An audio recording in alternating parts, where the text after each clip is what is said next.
성경 봉독하겠습니다. 오늘 함께 보실 말씀은 느헤미야 1장입니다. 느헤미야 1장 1절에서 11절 말씀입니다. 느헤미야서 1장 1절에서 11절입니다. 느헤미야 1장 1절부터 11절 말씀, 구약 성경 727면 되겠습니다. 제가 먼저 읽고 교독하도록 하겠습니다. 하가랴의 아들 느헤미야의 말이라. 아닥사스다 왕 제20년 기스르월에 내가 수삼궁에 있는데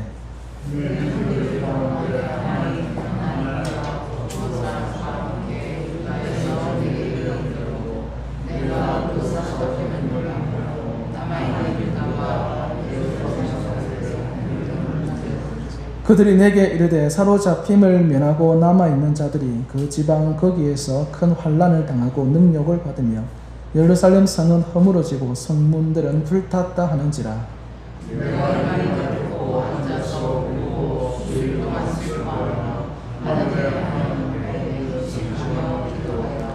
이르되 하늘의 하나님 여호와 크고 두려우신 하나님이여, 주를 사랑하고 주의 계명을 지키는 자에게 언약을 지키시며 긍휼을 베푸시는 주여 간구하나이다.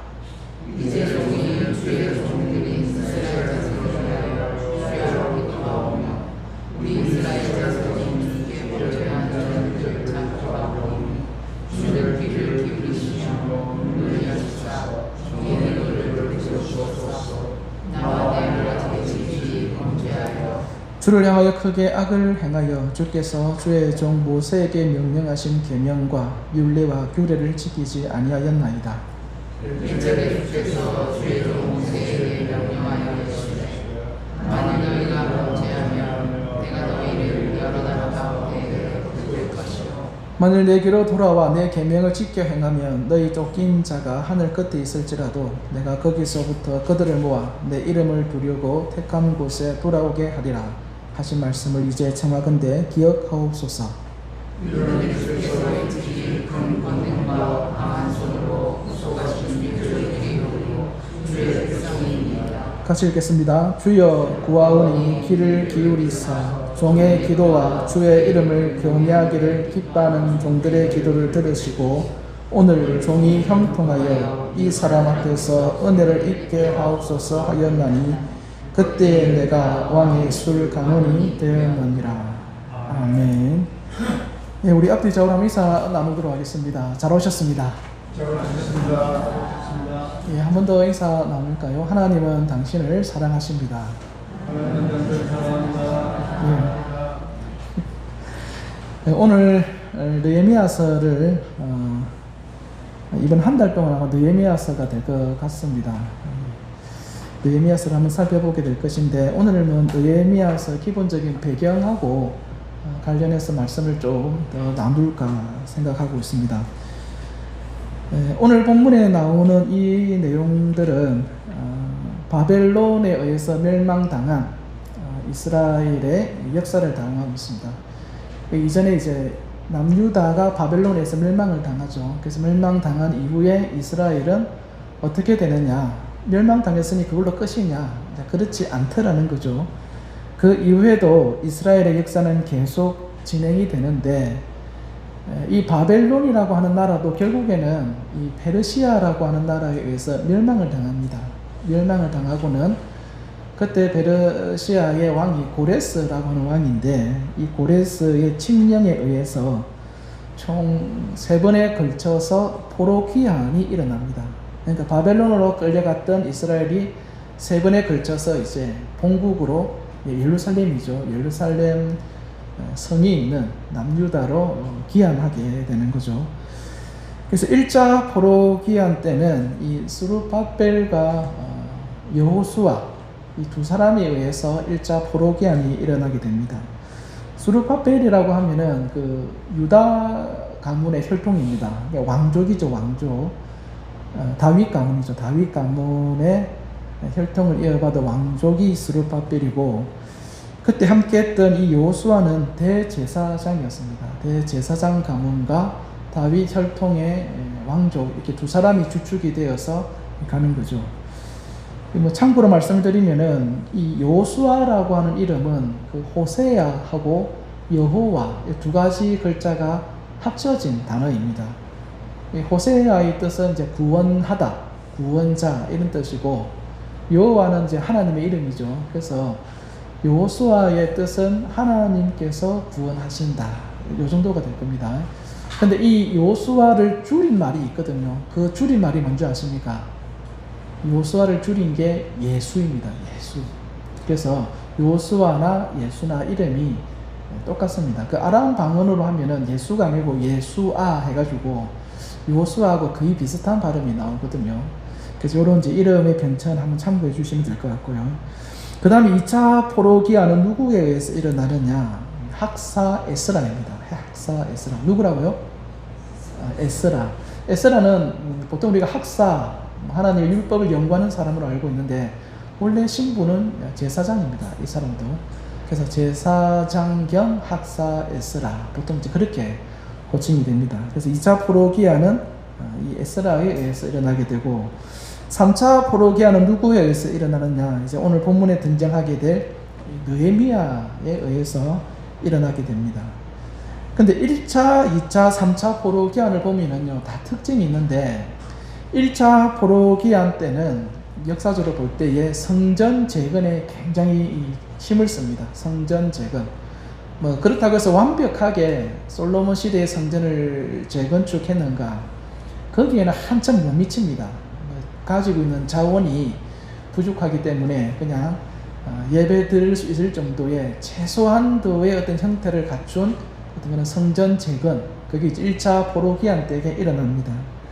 그리고 2차 포로기한 때는 그렇게 완공된 성전 위에서, 아까 에스라의 본래 직분이 뭐였습니까?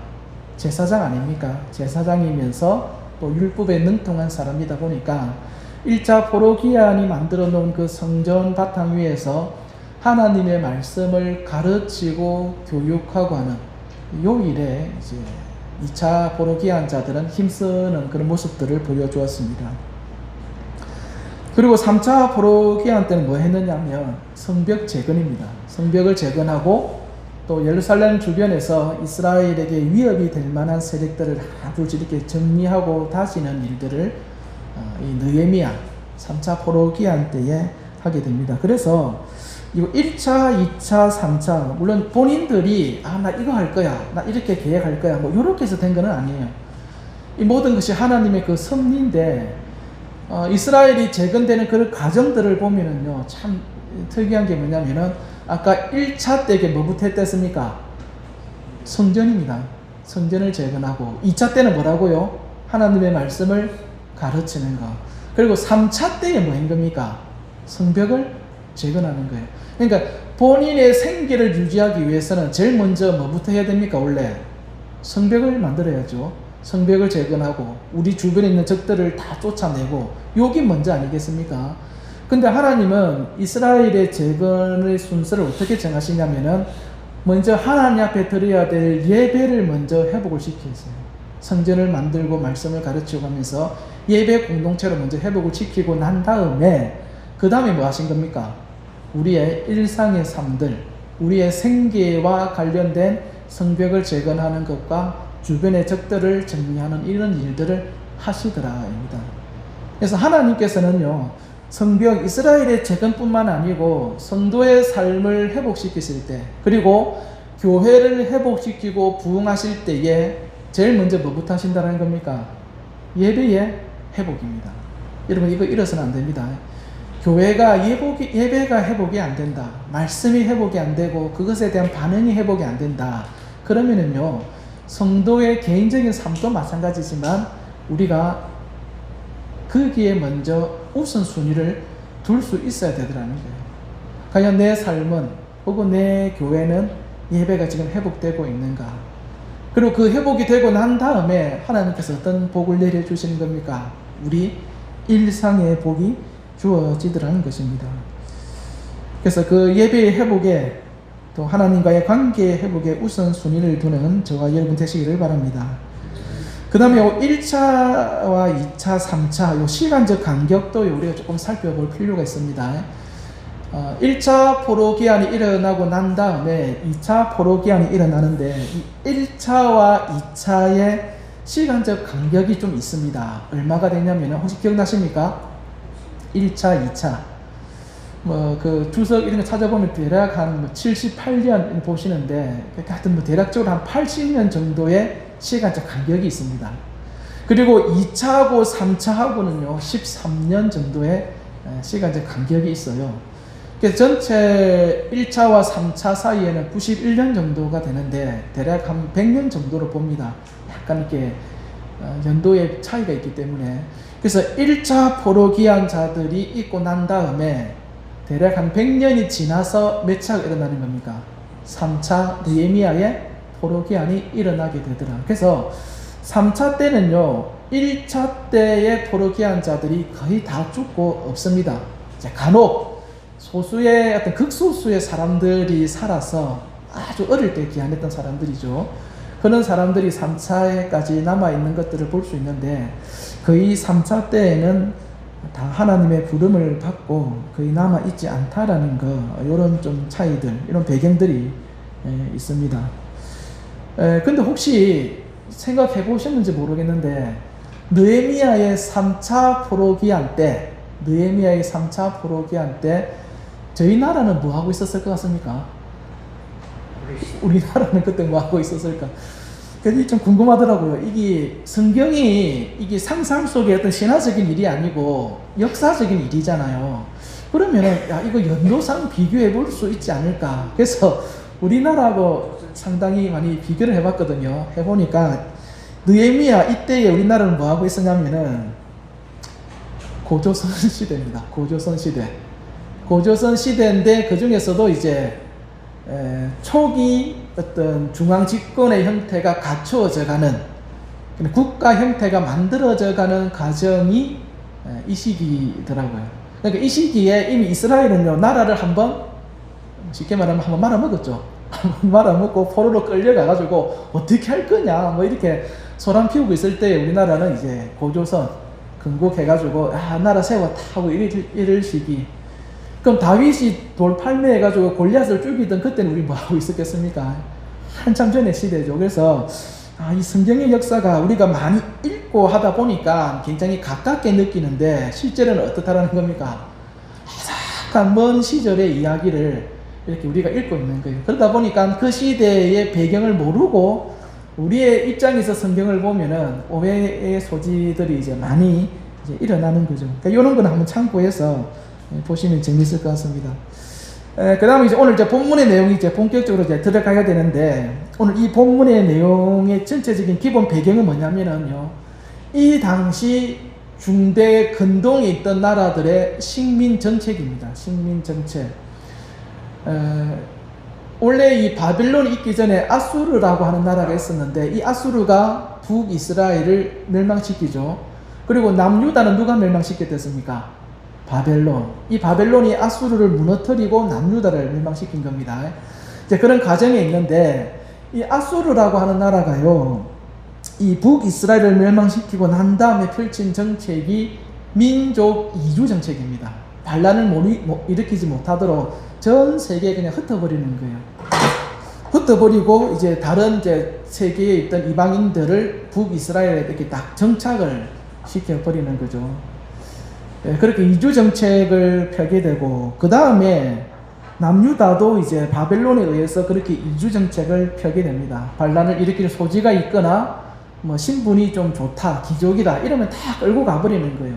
끌고 가버리고는 이 남유다에 어떤 사람들만 남겨두냐면은, 그 당시 남유다, 이 팔레스타인 이 지역이 특산물이 뭐냐면은 포도입니다. 포도. 우리는 포도 뭐 요즘 잘 안 드십니까? 요즘 뭐 그냥 먹거니 말기라는데, 예전에는 이게 굉장히 그 귀족들이 먹을 수 있는 과일이었습니다. 포도라고 하는 게 굉장히 귀한 음식이었거든요.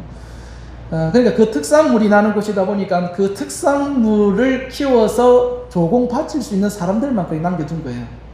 거의 이제 있어라 마나한 세금 납부용 정도로만 할 수 있는 사람들만 이제 이렇게 남겨둔 거죠. 그래서 좀 똑똑하다, 돈이 있다, 지위가 있다 이러면은요 다 끌고 가버리는 거예요, 사람들이.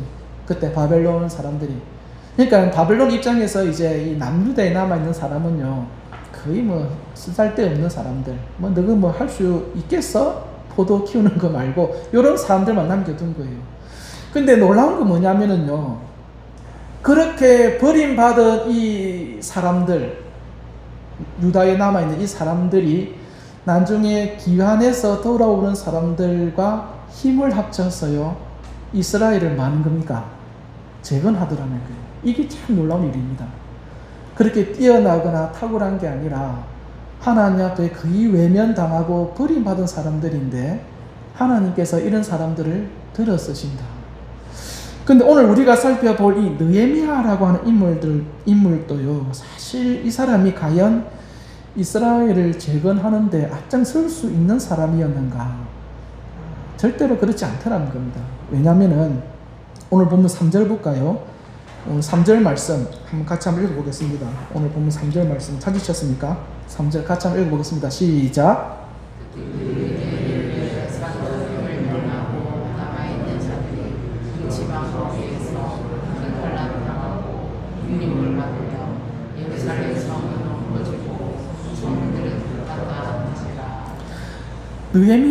느헤미야가요, 이 남유다, 이 예루살렘의 사정을 듣습니다. 그 듣고 나서 들은 내용이 뭐냐면은 성벽은 허물어지고 성문들은 어떻게 합니까?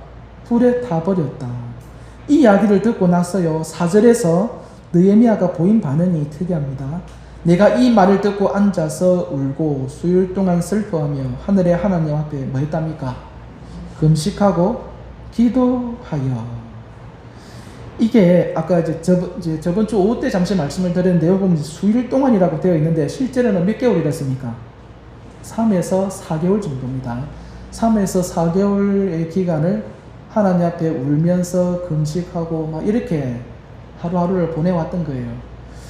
근데 이게 참 쉬운 게 아닌 게 뭐냐면은요, 요 11절에 보면은 느헤미야가 자신의 신분을 뭐라고 얘기하냐면 왕의 술관원 이렇게 얘기합니다. 왕의 술관원. 물론 이제 기도하고 나서 술관원이 되었는데 이 사람이 갑자기 술관원이 된 게 아니고 그 이전의 신분이 뭐냐면은 이때가 페르시아 왕조니까 페르시아의 공무원입니다. 관리. 이따가 여기로 뽑히게 된 거거든요. 그래서 이 느헤미야는요, 그 바벨론으로 끌려온 1세대가 아닙니다. 1세대가 아니고 바벨론으로 포로로 끌려오고 온 부모로부터 태어난 포로 2세대예요. 2세대. 그러니까 이 사람은 이스라엘은 전혀 알 수가 없습니다. 알 수가 없을 뿐더러 공무원이 되었다, 그 페르시아의 공무원이 되었다는 것은 이미 이 사람의 언어와 생활 습관, 이 모든 것들이 다 어디에 동화되어 버린 겁니까? 이스라엘이 아니라 페르시아에 동화되어 버린 거예요. 그러니까 언어도 자기 동족, 이스라엘 언어 아예 배울 수는 있겠죠. 부모로부터 사용하는 게 다고, 일상 언어라 하면은 그 시대에 송용되는 페르시아어가 몸에 배어 있는. 그래서 이 느헤미야는요, 실제로 예루살렘하고 어떤 접점이 전혀 없습니다. 그냥 그 부모가 이스라엘 사람이었다. 요거 말고는 아무런 접점이 없는 사람이에요. 근데 아무런 접점이 없는 사람인데 뭐 신앙 교육의 영향이 있겠죠. 너는 이스라엘 사람이다. 이렇게 교육을 시킨 부모의 영향도 우리가 생각해 볼 수 있을 겁니다. 그런데 제가 쭉 보니까요, 집에서 신앙 교육을 시킨다고 해서 다 그 신앙을 받아들이는 거 아니거든요. 나중에 크고 나면 다 우리 이거는 알 수가 없는 거예요. 그러니까 여러 가지 변수가 있는데도 불구하고 이 느헤미야가 이스라엘에 대해서, 특히 예루살렘에 대해서 이렇게 마음이 가 있고 또 그것을 자기의 일처럼 느꼈다. 사실 이게 다른 게 기적이 아니고요, 이게 기적이라는 거예요. 도무지 이스라엘에 그런 접점을 가질 수 없는데도 불구하고 하나님께서 특별히 이 느헤미야라고 하는 사람을 통해서 제3차 포로기환이 일어나고 이스라엘을 회복시켰다. 이게 가장 큰 기적의 출발점이 되더라는 겁니다. 그래서 다른 사람들은요, 느헤미야에 의해서 우리 포로기환이 완성되고 이스라엘이 재건될 거다. 결국은 느헤미야가 다 완성시켜버리거든요. 이런 일은요, 그 시대 사람은 상상도 못했어요. 왜냐하면 제사장도 아니고 느헤미야 평신도입니다. 평신도이다. 율법을 뭐 또 잘 아느냐? 잘 몰라요, 이 사람. 나중에 성경 보면은 나옵니다. 율법에 능통한 사람도 아니고 제사장도 아니고 다윗의 혈통도 아니고 그냥 이방 문화에 물들어 살고 있는, 그리고 그곳에서 출세한 사람, 그 이상 그 이하도 아닌 거예요. 그래서 아무런 관계가 없는데도 하나님이 그 사람을 들어서 사용하셨다. 이게 느헤미야서에서 우리가 발견할 수 있는 큰 기적이고 하나님의 보여주시는 능력이더라는 겁니다. 사도행전 16장에 보시면은요, 그 사도 바울과 그 일행들이 빌립보 교회를 어떻게 세웠는가 하는 장면들이 나옵니다. 원래 사도 바울의 주 사역지는 어디였습니까? 아시아였습니다. 지금의 터키 지역에 있는 아시아가 사도 바울의 주 사역지였습니다. 그리고 그곳에서의 사역을 사도 바울이 굉장히 효과적으로 잘 해왔습니다. 여러 개척교회들 세우고 초대교회들을 세우고 하면서 잘 해왔어요. 근데 하루는 하나님께서 밤중에 꿈속에 이 바울에게 마게도냐의 환상을 보여주십니다. 그러면서 너의 사역은 아시아가 아니라 마게도냐, 지금의 그리스 지역에 속하고 있는 유럽이라는 것을 보여주세요. 그리고 그 하나님의 계시를 받고 사도 바울이 어디로 가느냐? 마게도냐로 갑니다. 그래서 마게도냐의 첫 관문이라고 할 수 있는 빌립보로 들어가요. 그래서 하나님의 계시 없이 사역을 했던 아시아에서 굉장히 많은 열매들을 맺거든요. 그러면 하나님의 계시를 통해서 계시를 받고 이 빌립보에 왔으니까 얼마나 큰 사역이 맺힐 것이냐, 그런 기대감이 있다고요. 근데 사도행전 16장에 보면은요, 진짜 어처구니 없는 일이 나요. 아시아하고는 전혀 비교할 수 없는 아무런 사역의 뭐 결실이라 할 만한 그런 것들이 없어요. 없을 뿐더러 나중에 보면은요, 복음하고 전혀 상관없는 어처구니 없는 일에 엮여가지고는요, 옷을 거의 다 훌러덩 벗겨져가지고 매질당합니다. 사람들 앞에서 그렇게 수치스럽게 매질당하고는 감옥으로 갇혀버립니다. 그렇게 감옥에 갇혀버려서 이 사역이 실패인가 하고 있는데, 그날 밤 바울과 그의 사역의 동력자들이 그 감옥 속에서 찬송을 불러요. 그 찬송을 부를 때에 지진이 일어나거든요. 그 속에서 벗어나게 되는 겁니다. 근데 벗어나게 될 그때쯤에 이 사도 바울이 누구를 만나냐면은 그 감옥을 지키는 간수를 만납니다. 그래서 간수는 제수들이 다 도망갔다, 이제 나는 잡혀도 죽으니까 그냥 자결해야 되겠다 하는데, 바울이 그 간수한테 복음을 전해요.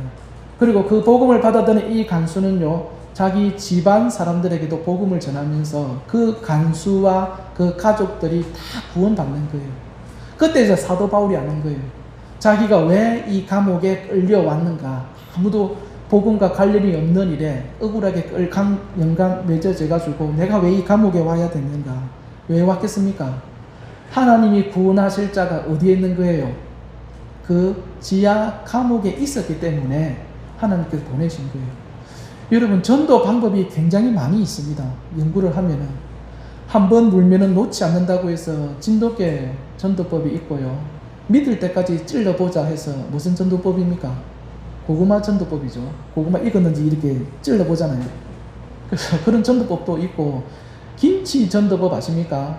가을 되면 온전히 김치 나누면서 이제 복음 전하는 아파트 전도법도 있습니다. 띵동 해가지고 문을 열면은요, 복음 전하러 왔습니다 말하기 전에 문을 닫아버리니까 발을 아파트 문 사이에 탁 넣어가지고 문을 못 닫게 해가지고는 이렇게 전하는 그런 전도법도 있고요. 정말로 기가 막힌 전도법 많이 있어요. 그런데 그 사도행전 16장에 나오는 하나님이 보여주신 전도법은 그건 뭐라고 불러야 되겠습니까? 감옥 전도법. 감옥에 있는 사람을 전도하기 위해서 우리는 다 죄를 짓자, 이런 전도법은 우리가 만들어낼 수 없는 거잖아요. 근데 그런 전도 방법을 지금 누가 만들어내신 거예요? 하나님께서 하시더라. 그러면서 그렇게 복음을 받은 사람들이 모여서 세워진 교회가 무슨 교회냐? 빌립보 교회가 되더라는 겁니다. 그래서요, 우리가 생각하는 어떤 사역의 방식들, 우리가 생각하는 어떤 신앙의 모습들하고요, 하나님께서 이루시고 진행해 나가시는 사역하고는요, 전혀 다르더라는 것입니다. 여러분, 이것을 꼭 기억하고 잊지 말으셔야 됩니다. 우리는 우리가 생각하는 신앙의 모습과 방법들이 있어서 그것이 전부인 줄 알고 있습니다. 그런데 아닙니다. 하나님께서 우리에게 보여주시는 그 사역의 모습들, 교회의 부흥과 회복의 모습들을 보면은요, 전혀 우리가 예상치 못한 사람들을 통해서요, 전혀 우리가 생각지 못한 방식대로 일을 이루어 나가시는 게 너무 많이 있더라는 것입니다. 따라서 저와 여러분들이 가져야 될 기대는 뭐냐? 하나님이 일하시는 것에 대한 기대입니다. 우리는 비록 이렇지만, 우리의 현실과 상은 이렇지만, 하나님께서는 어떻게 일을 해 나가실 것인가? 누구를 통해서 어떤 방식으로 그분이 해 나가실 것인가에 대한 그 기대감, 그리고 거기에서 오는 그 하나님에 대한 믿음, 신뢰, 이것이 우리의 삶과 교회를 회복시키고 부흥시켜 나가더라는 것입니다. 오늘 이 말씀들을 기억하시면서 한 주간의 삶을 살아가실 때에 하나님에 대한 기대감을 가질 수 있게 되기를 바랍니다. 하나님께서 나의 삶을, 또 우리의 교회를 회복시켜 주실 것이다. 그 믿음을 갖고 살아가는 저와 여러분 되시기를 바랍니다.